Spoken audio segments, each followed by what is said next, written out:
একাত্তরের মানবতা বিরোধী অপরাধের বিচারের জন্য শেখ হাসিনার নেতৃত্বাধীন আওয়ামী লীগ সরকারের আমলে গঠিত হয় আন্তর্জাতিক অপরাধ ট্রাইব্যুনাল।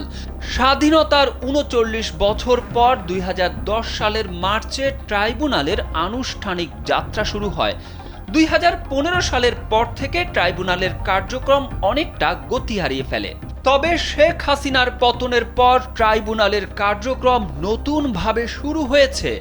বৈষম্য বিরোধী ছাত্র আন্দোলনে গেল বছরের জুলাই ও আগস্টে গণহত্যার নির্দেশদাতা ও পরিকল্পনাকারী হিসেবে সাবেক প্রধানমন্ত্রী শেখ হাসিনা সহ অভিযুক্তদের বিরুদ্ধে আন্তর্জাতিক অপরাধ ট্রাইব্যুনালে বিচার চলছে। স্যান্ডেলিনা সো, রূপচর্চায় আভিজাত্য।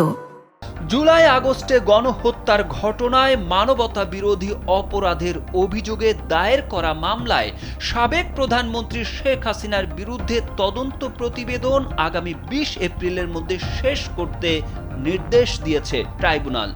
মঙ্গলবার আন্তর্জাতিক অপরাধ ট্রাইব্যুনালের চেয়ারম্যান বিচারপতি মোহাম্মদ গোলাম মুর্তজা মজুমদারের নেতৃত্বে ৩ সদস্যের ট্রাইব্যুনাল এ নির্দেশ দেন। প্রসিকিউশনের সময় আবেদনের পরিপ্রেক্ষিতে আদালত এ নির্দেশ দেন।